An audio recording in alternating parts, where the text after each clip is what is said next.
नमस्कार, प्लांटेक्स पर आपका फिर से स्वागत है। आज के इस एपिसोड में से स्टार्ट करने से पहले फिर से आपसे निवेदन है, प्लांटेक्स को सब्सक्राइब करें, बेल आइकन जरूर दबाएं, हमारे वीडियोस को लाइक करें और फ्रेंड्स एंड फैमिली के साथ भी जरूर शेयर करें। आज की इस एपिसोड हम लोग शुरू करते हैं। कल ही एक सारे जगह न्यूज फ्लैश कर रही थी। हमारे इंडियन एयरफोर्स के जो चीफ हैं, air chief marshal AP Singh, उन्होंने कल एक प्रेस कॉन्फ्रेंस किया था और उन्होंने बड़े डिटेल से जो है ऑपरेशन सिंदूर के बारे में जो है पत्रकारों को जानकारी दी। तो ये बात एक उभर करके आ रही थी कि भाई 3 महीने हो गए ऑपरेशन सिंदूर खत्म हुए, करीब 10 को खत्म हुआ था वो 10 तारीख को, और आज 10 मई को खत्म हुआ था और आज 10 अगस्त है। 3 महीने हो गए। बीच में कई एक एयरफोर्स और मिलिट्री की ओर से जो इंडियन आर्म फोर्सेस की तरफ से बहुत से प्रेस कॉन्फ्रेंस किए गए। हमारे DGMOs ने भी जो है इस पर कई प्रेस कॉन्फ्रेंस करके बताया। फिर आज क्यों जरूरत पड़ गई एयर चीफ मार्शल को सामने आकर ऑपरेशन सिंदूर की वास्तविकताओं से लोगों को रूबरू करवाने का? आखिर क्या कारण मतलब कि जो इसमें आए से और इससे क्या मतलब निकाले जा सकते हैं? लोगों को पता था बहुत से, मतलब कि जो मोटा मोटी हो गया था कि 5-6 जो है उनके फ्लाइट्स जो है पाकिस्तानी एयरफोर्स के प्लेन्स जो है मार के गिरा दिए गए थे और 4-5 जो है ज़मीन पर ही जो है अपने एयरपोर्ट पर खड़े थे अपने हैंगर्स में, वहाँ डैमेज कर दिए गए या उनको पूरी तरह से वो ध्वस्त कर दिया गया। तो ये मोटा मोटी हर कोई बता रहा था और यही खबर सही भी लग रही थी और जो अलग अलग चैनल से, अलग अलग सोर्सेज से जो आ रही थी, यही लग रहा था कि 4-5-6 जो है प्लेन्स जो है उनके हवा में मारे गए हैं और करीब करीब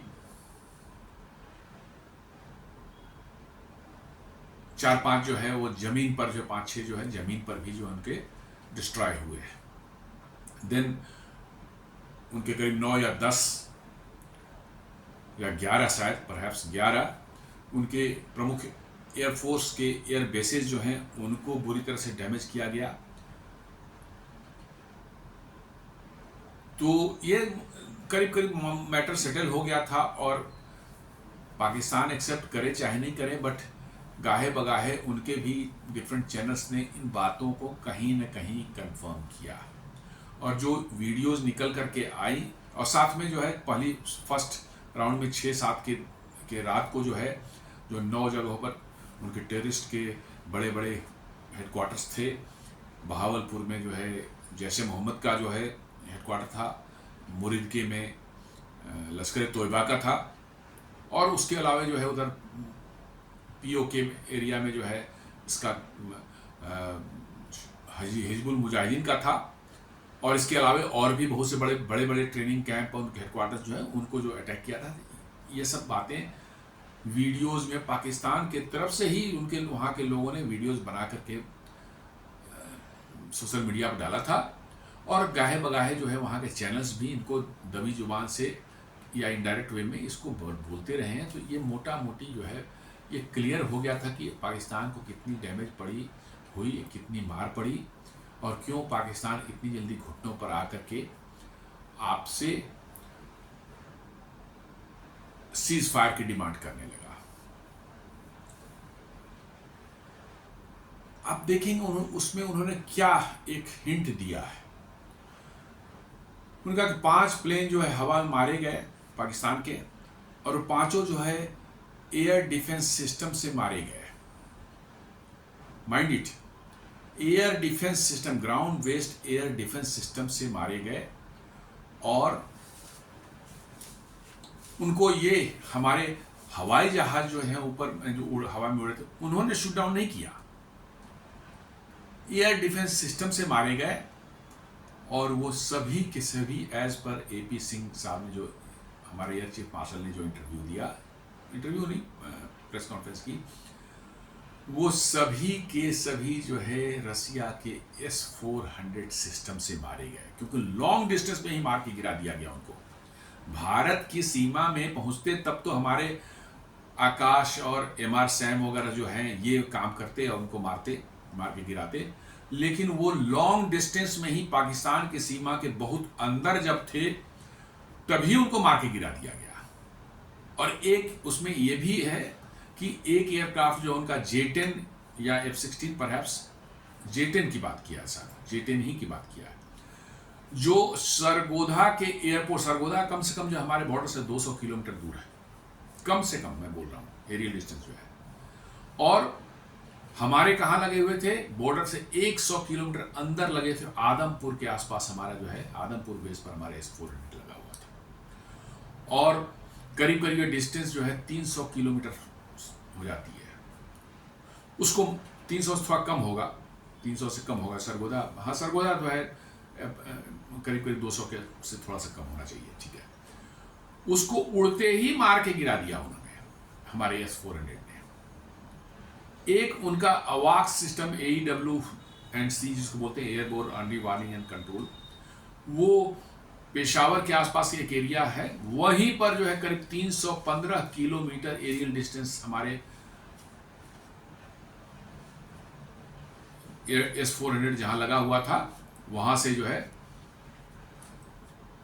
था, वहीं से उसको मार के गिराया गया। ये अब तक का किसी भी एयर डिफेंस सिस्टम को द्वारा जो है सबसे लंबी दूरी पर मार करके किसी एयरक्राफ्ट को हिट करके गिराने का ये है। तो आप अंदाजा लगा सकते हैं। और साथ में एयर चीफ मार्शल ने जो है ये भी कहा कि उसमें 2 J-10 जो 2 F-17 एयरक्राफ्ट थे, एक J-10 था और 2 F-16 थे, और उनका कहना था एटलीस्ट 5, मतलब ज्यादा भी हो सकते हैं, कंफर्म्ड जो है जिनके उनके पास सबूत हैं, प्रूफ्स हैं, जिसको उन्होंने और दिखाया वीडियोस वगैरह, और एयरक्राफ्ट में रडार के जो सारे मतलब कि डेटास जो है निकाल कर उन्होंने दिखाया रडार पर कैसे मतलब जो है शूट हुआ, और उसके बाद वो ब्लिप जो है रडार से गायब हो गया। तो 2 F-16, 2 F-17 और एक J-10, इतने 5 एयरक्राफ्ट कंफर्म्ड हैं। और छठा एक, जैसा मैंने बताया कि बड़ा एयरक्राफ्ट AEW&C जो है, एरी-आई बोलते हैं, स्वीडन का के साब कंपनी ने बना के दिया है, बड़ा महंगा एयरक्राफ्ट है वो, उसको 315 किलोमीटर की दूरी पर जो है पेशावर के आसपास में जो है मार के गिरा दिया गया। और उसको बार बार वो इंसिस्ट कर रहे थे कि ये सारे किल जो हुए हैं एयरक्राफ्ट के, वो एयर डिफेंस सिस्टम हमारे ने किया है। और किसने किया है? S-400 ने किया है। और इस S-400 की रेंज इतनी विकराल है, 400 किलोमीटर तक तो इसको हिट कर सकता है। ये 600 किलोमीटर तक सर्विलांस करता है, अपने रडार से जो है ट्रैक करता है, और 400 किलोमीटर के अंदर आने पर जो है उसको मार के गिरा देता है।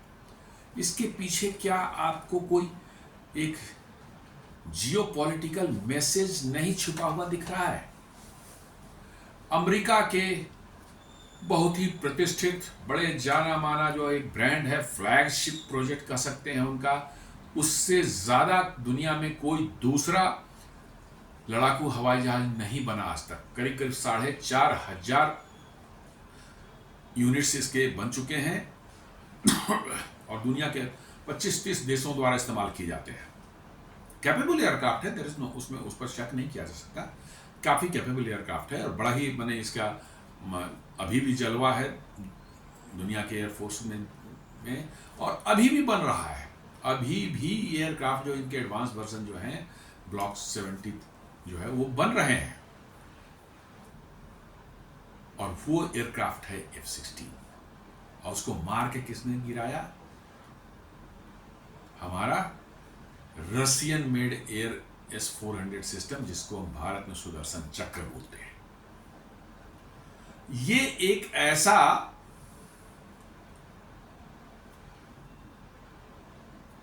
अमेरिका के गाल पर और लॉकहीड मार्टिन के गाल पर तमाचा है कि वो शायद अभी तक अपनी गाल को सहला रहे होंगे। इसके अलावा भारत ने लॉकहीड मार्टिन के ही AN/TPS 77 3D बहुत ही हाई क्वालिटी के, बहुत ही हाईली कैपेबल रडार सिस्टम जो उनका एयर डिफेंस का AN/TPS 77 3D, 3 ऐसे इनके एयर डिफेंस के रडार जो हैं जो लॉकहीड मार्टिन के थे।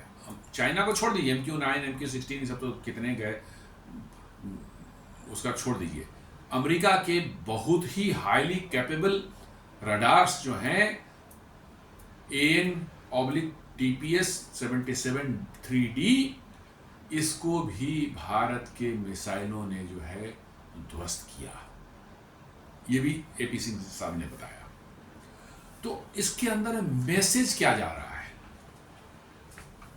आप मैसेज के अंदर में क्या जा रहा है कि भाई अमेरिका के सबसे प्रतिष्ठित जो उनके एयरक्राफ्ट हैं, जो कि दुनिया के एयरफोर्स में बहुत ज़्यादा उसकी मतलब कि काबिलियत के कारण लिया जाता है, उसको रशियन S-400 सिस्टम ने मार के गिरा दिया।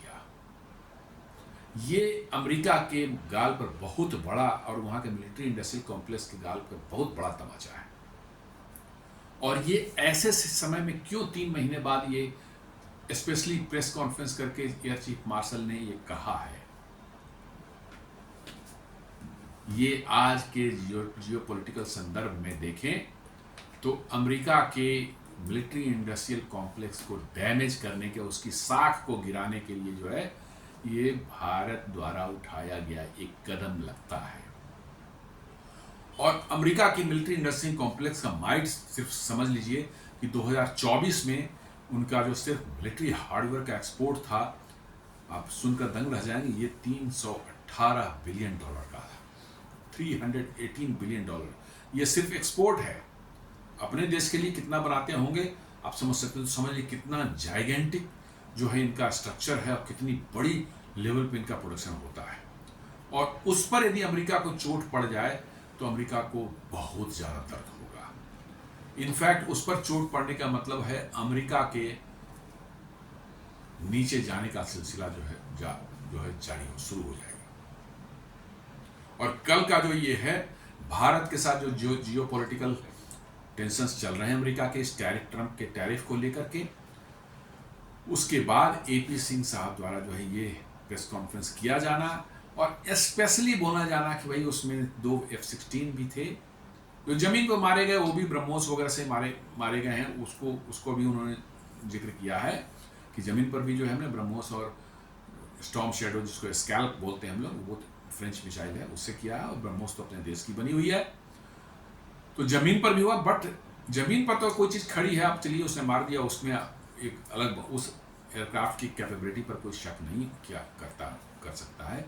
लेकिन एक उड़ते हुए जहाज को जो है, जो कि अपने आप में फुली प्रोटेक्टेड है, इलेक्ट्रॉनिक वारफेयर सूट उसके साथ में है, उसको प्रोटेक्ट करने शैफ एंड फ्लेयर डिस्पेंसर्स लगे रहते हैं, उसमें बहुत सी व्यवस्थाएं रहती हैं, और उसको रशियन S-400 ने मार के गिरा दिया। तो ये लॉकहीड मार्टिन के साख पर एक बहुत बड़ा बट्टा लगता है। और न सिर्फ लॉकहीड मार्टिन के साख पर, बट पूरी अमेरिका के मिलिट्री इंडस्ट्रियल कॉम्प्लेक्स MIC बोलते हैं, उस पर बहुत बड़ा बट्टा लगता है। अभी कुछ पिछले 1-2 सालों में जो आप देखिए, जब से रसिया यूक्रेन वार शुरू हुई है, तो बहुत जगह न्यूज है कि रसिया का S-400 सिस्टम ही उसी को मार के को ख़त्म कर दिया गया यूक्रेन द्वारा अटैक करके। ये सब बहुत सी बातें आ रही थी और उस पर बड़े शक और शुभा पैदा किए जा रहे थे। और ये इसमें बड़ी भूमिका वेस्टर्न मीडिया की थी कि अब रसिया के S-400 सिस्टम की जो साख जो है उसको किसी तरह से गिराया जाए, उसकी जो कैपेबिलिटी है उसको कमतर करके दिखाया जाए, ताकि लोगों का भरोसा उस पर से उड़ जाए और उसका एक्सपोर्ट मार्केट जो है ख़त्म हो जाए, उस पर लोग भरोसा न करें। और फिर अमेरिकन या यूरोपियन हथियार, यूरोप तो खैर ज़्यादा ये सब नहीं बनाता है, लेकिन बहुत ज़्यादा नहीं, तो फिर अमेरिकन हथियारों तक जाए और अमेरिका की जो हथियारों का धंधा दुनिया में चलता है वो चलता रहे। लेकिन ये जो S-400 भारत ने जो इस्तेमाल किया है जिस तरह से, वो तो लाजवाब है। मतलब कि जो है आप इस S-400 ऐसा काम किया है कि दुश्मन के जहाज जो है अपने एयरपोर्ट से उड़े तभी मार के गिरा दिए गए, हमारे बॉर्डर से 100-150 किलोमीटर दूर रहे तभी मार के गिरा दिए गए, 300 किलोमीटर दूर रहे तब भी मार के गिरा दिए गए।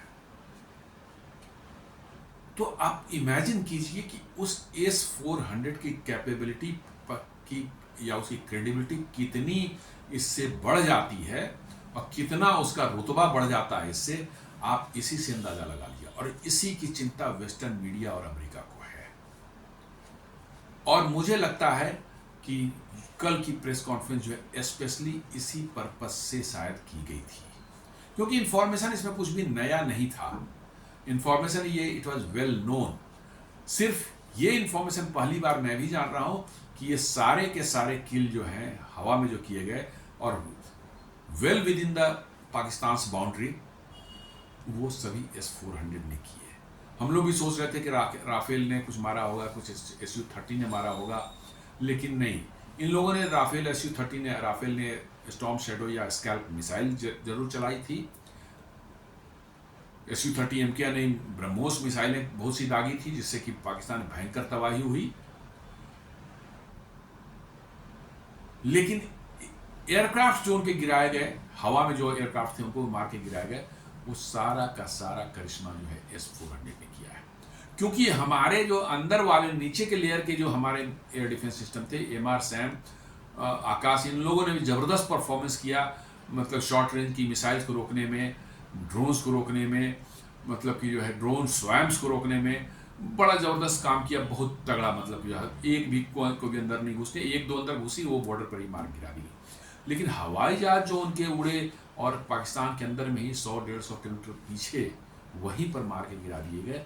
उसके बाद पाकिस्तान का कॉन्फिडेंस इतना खराब हुआ कि वो अपने सारे के सारे एयरक्राफ्ट को भारत की बॉर्डर से उतनी दूरी पर ले जाके पीछे उन्होंने स्टेशन किया जो S-400 के रेंज से बाहर हो।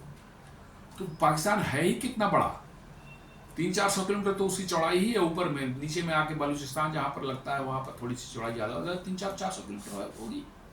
तो अब आप अपने एयरक्राफ्ट को वर्चुअली पीछे ले जाके छुपा रहे हैं, इसका मतलब आपको लड़ने की कैपेबिलिटी आपकी खत्म हो गई।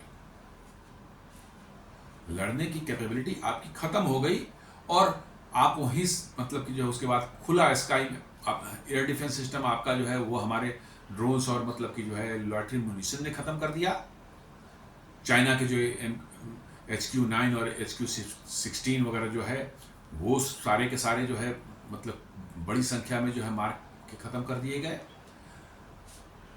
जो पाकिस्तान का जो command control and communications and intelligence centre C3I जिसको बोलते हैं, वो कहाँ था? नूर खान एयरबेस पर था, 20 मीटर जमीन के नीचे, और वो भी 5 मीटर जो है थिक कंक्रीट के वॉल से चारों तरफ से ऊपर नीचे अगल बगल सब तरफ से ढका हुआ, और उसकी बड़ी सीक्रेट एंट्रेंस ऐसी जगह पर थी जहां पर अटैक करना मुश्किल था। उसको भी भारत के ब्रह्मोस मिसाइल ने इतनी एक्यूरेट अटैक किया कि वो भी नहीं बच सका। उतने सेफ मतलब कि जो है आपका underground command and control centre को जो सिस्टम को जो है सिर्फ 1x1 मीटर की एक एयर कंडीशनिंग डक्ट जो फ्रेश हवा को निकालने के लिए और फ्रेश अंदर की हवा को निकालने के लिए, फ्रेश हवा को इन करने के लिए बनाई गई थी, उस 1x1 मीटर के होल में जो है ब्रह्मोस मिसाइल ने ऊपर से जाकर के मतलब कि जो है उसके अंदर से घुसा। आप जस्ट एक्यूरेसी समझ लें कि आप 200-250 किलोमीटर दूर से आप लॉन्च कर रहे हैं एक मिसाइल, और वो वहां जाके गिर रही जहां 1x1 मीटर का जो होल है आपने जहां डिजिग्नेट किया, एग्जैक्टली वहां जाके गिरा, और वो अंदर जाकर जब फटा है वो उसका जो है पेलोड, उसके बाद अंदर में जैसा बताते हैं कि 200 से 300 लोग मारे गए, जिसमें कुछ फॉरेनर्स भी थे, और साथ साथ जैसा कंफर्म नहीं है, मैं उसको कंफर्म नहीं कर सकता कि कंफर्म है, लेकिन लोगों का कहना है कि वहाँ टैक्टिकल न्यूक्लियर वारहेड्स भी वहाँ पर सेफली रखे गए थे। टैक्टिकल न्यूक्लियर वारहेड्स जो है वो भी वहाँ सेफली रखे गए थे। उसका क्या हुआ वो कोई नहीं बताएगा, ना हमें पता है। लेकिन जो छन छन की खबरें आ रही हैं कि टैक्टिकल न्यूक्लियर वारहेड्स भी जो है वो नूर खान बेस के अंदर में थे इमरजेंसी में यूज़ करने के लिए। और जहाँ तक मैंने उड़ती उड़ती खबरें हैं कि वहाँ कुछ अमेरिकन एक्सपर्ट्स भी जो हैं वहाँ पर प्रेजेंट थे।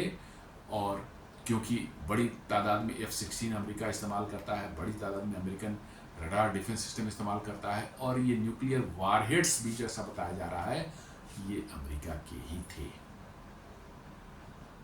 अमेरिका के ही थे। अमेरिका ने वहाँ स्टेशन किया था किसी ज़माने में। रशियन जब घुसे थे अफगानिस्तान में, उस समय रसिया को कंट्रोल करें, ऐसा उनको डर था कि कहीं रसिया ने पाकिस्तान में न्यूक्लियर वारहेड इस्तेमाल करना शुरू कर दिया तो क्या करेंगे। तो टैक्टिकल न्यूक्लियर वारहेड पाकिस्तान में रखा तो बगल में उसको जो है इस्तेमाल करने की थी। फिर बाद में लोग कहते हैं कि अमेरिका ने सोचा चलो यही रहने दो, बाद में देखेंगे, इस्तेमाल करेंगे। तो उसकी रख रखाव के लिए, उसका कंट्रोल करने के लिए अमेरिकन एक्सपर्ट्स भी नूर खान एयरबेस में थे, और उस कमांड कंट्रोल सेंटर में अमेरिकन भी थे। लेकिन कोई स्पष्ट नहीं करना अमेरिका बोल रहा है ना पाकिस्तान बोल रहा है। और उसमें जो ऐसी मतलब कि उसके अंदर तबाही हुई कि वर्चुअली अंदर से डेड बॉडीज को भी नहीं निकाला गया, उसको ऊपर से मिट्टी वगैरह डाल करके जो है पूरा का पूरा कमांड कंट्रोल एज इट था उनको दफन कर दिया, जहाँ थे वैसे ही उनको बंद कर दिया गया। ये तो पिक्चर है, सेटेलाइट पिक्चर्स भी आ चुकी है। और उसके बाद ही ऐसा बताते हैं कि पाकिस्तान भागा भागा अमेरिका के पास, सीज फायर करवा दो, सीज फायर करवा दो। और अमेरिकन वाइस प्रेसिडेंट ने कोशिश करनी, यहाँ से कह दिया गया कि भाई नहीं, आप उनके डीजीएमओ बोली जो तरीका है वही सही चलेगा, डीजीएमओ वहाँ के बात करें हमसे, हम देखेंगे। डीजीएमओ ने बात की, भारत के ऑब्जेक्टिव्स पूरे हो गए थे, इन्होंने बंद कर दिया।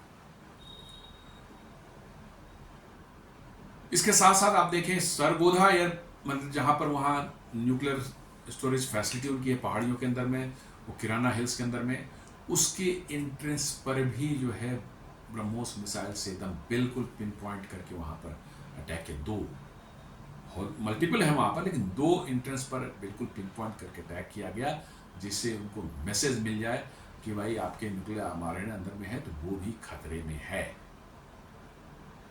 और Sargodha was protected by what, वही ANTPS 77 3D radar of made by Lockheed Martin. उसके बावजूद भी जो है वहां पर वो नहीं बचा पाए। सरगोधा एयरपोर्ट पर अटैक हुआ और किराना हिल्स पर भी अटैक हुआ। सरगोधा एयरबेस का जो है उनकी जो स्ट्रिप है, रनवे है, वो इनऑपरेशनल हो गई। तो वहाँ से आगे कोई फर्दर जो है उनका कोई प्लेन उड़ने के काबिल नहीं रहा। एक उड़ने की कोशिश की थी उसके अटैक के पहले, उसको एयरपोर्ट से उठते ही जहाँ जैसे ही वो रनवे से उठा वहीं मार के गिरा दिया गया। तो ये सब बातें जो निकल करके आई हैं, और AP सिंह साहब ने कल जो बताया, मुझे भी थोड़ा आश्चर्य था कि 3 महीने बाद इसको बताने के हम लोग डिस्कस कर रहे थे बहुत लोगों से कि 3 महीने बाद जो है क्यों इसको बताया जा रहा है। पब्लिक जान चुकी है, मोटा मोटी सबको पता हो गया है, और पाकिस्तान की तरफ से एक टैसिट मतलब एक्सेप्टेंस उस पर आ चुकी थी कि हाँ भाई ऐसा हुआ है। मतलब खुल के तो कोई नहीं बोलेगा, लेकिन बट ये आ चुकी थी कि हाँ ये सब चीज़ें हुई हैं। क्योंकि उनके जो है आप देखेंगे रनवे रिपेयर के टेंडर्स वगैरह निकले, उसमें वही सब रनवे थे जिसका जिक्र जो है एयरफोर्स कर रही थी ऑपरेशन सिंदूर के ब्रीफिंग के दौरान, कि भाई वहाँ रिपेयरिंग का टेंडर जो निकला था उन्हीं सब एयरफोर्स का नाम था। राधा कुछ और एयरफोर्स भी उसमें थे जिसको भारत ने बताया नहीं था। तो कहने का ये सेंस है कि कल का जो मैसेजिंग है ये निश्चित रूप से अमेरिका और अमेरिका के मिलिट्री इंडस्ट्रियल कॉम्प्लेक्स को दिया गया है कि आप भारत से पंगे लेंगे तो भारत भी आपकी साख को दुनिया में धूल धूसरित करने में कोई कमी नहीं छोड़ेगा। और इसके परिणाम जो है धीरे धीरे नजर आने लगे हैं। अभी पिछले 2-3 दिन में ही बहुत बड़े बड़े झटके अमेरिका को कुछ लगे हैं। एक तो स्पेन ने F-35 का $7.24 बिलियन के ऑर्डर्स जो है वो कैंसिल कर दिए, और $9.24 बिलियन के F-35 के जो है जो डील चल रही थी स्विट्जरलैंड और अमेरिका के बीच में, वो भी कैंसिल हो गया। दोनों ने यही कहा कि हम यूरोफाइटर टाइफून जो है वो खरीदेंगे, वो यूरोपियन मेड है। इसका मतलब है कि इसके असर दो दुनिया में दिखने लगे हैं। और अब ये खबर आ रही है कि 2-3 और देश हैं जो कि F-16 खरीदने जा रहे थे, उन्होंने भी अपने इस डिसीजन पर रीथिंक करना शुरू किया कि F-16 लेना बेटर होगा, और whether we should go for Rafale और टाइफून और any other aircraft whichever is available in the world। तो अब कल का जो है, मैं उसी संदर्भ में उसको देखता हूं कि भारत ने अमेरिका को ये चेतावनी देने की कोशिश की है कि आप ये न समझें कि आप ही जियोपॉलिटिक्स का गेम खेल सकते हैं या जियो इकोनॉमिक्स का गेम खेल सकते हैं। वो गेम खेलना मुझे भी आता है। एक चुपचाप बिना कुछ किए सिंपल एक प्रेस कॉन्फ्रेंस, इतनी बड़ी मैसेज अमेरिका को दे दी गई है कि भाई आपके इक्विपमेंट की क्या हालत ऑपरेशन सिंदूर में हमने बना दिया। हमने ये नहीं कहा कि हमने ना अमेरिका का नाम लिया और ना कुछ, सिर्फ ये कहा कि F-16 को जो है S-400 ने मार गिराया। तो इससे ये साफ मैसेज जा रहा है कि दुनिया में हमने, भारत ने जो है अमेरिकी इक्विपमेंट्स या अमेरिका के जो आर्मामेंट्स होते हैं उनकी साख पर बट्टा लगाने का काम जो है भारत ने शुरू कर दिया है, और ये बहुत ही सही डायरेक्शन में जा रहा है। अमेरिका की 2-3 चीजें, उनका डॉलर, उनका मिलिट्री इंडस्ट्रियल कॉम्प्लेक्स और उनके टेक कंपनीज, इन 3 पिलर पर ही अमेरिका टिका हुआ, चौथा कोई पिलर ही नहीं है। इसमें से एक पिलर भी जाएगा तो अमेरिका गिर जाएगा, इसमें एक पिलर भी ढह गया तो अमेरिका गिर जाएगा। और इसमें सबसे आसान इसी मिलिट्री इंडस्ट्रियल कॉम्प्लेक्स को ही हिट करना होता है, क्योंकि मिलिट्री इंडस्ट्रियल कॉम्प्लेक्स जो होते हैं मिलिट्री का, जो उनकी साख जो है परसेप्शन पर चलती है। किसी वार में आपने अच्छा परफॉर्म किया, तुरंत दुनिया में डिमांड आपकी बढ़ जाएगी। आपने किसी वार में खराब परफॉर्म किया, तुरंत दुनिया से आपकी डिमांड चली जाएगी, कम हो जाएगी। अब F-35 का देखिए, अभी बार बार क्रैश होना, भारत में एक लैंड करके करीब 38 से 40 दिन तक यहाँ पर पड़े रहना, और उसी समय अलास्का में क्रैश हुआ, और अभी हफ्ते दिन पहले 4-5 दिन पहले जो है कैलिफोर्निया में क्रैश हुआ। बस इसी से F-35 का जो है माहौल खराब होना शुरू हो गया। भारत ने जो है कह दिया कि नहीं, F-35 की हम जरूरत नहीं, हम लेंगे ही नहीं इसको।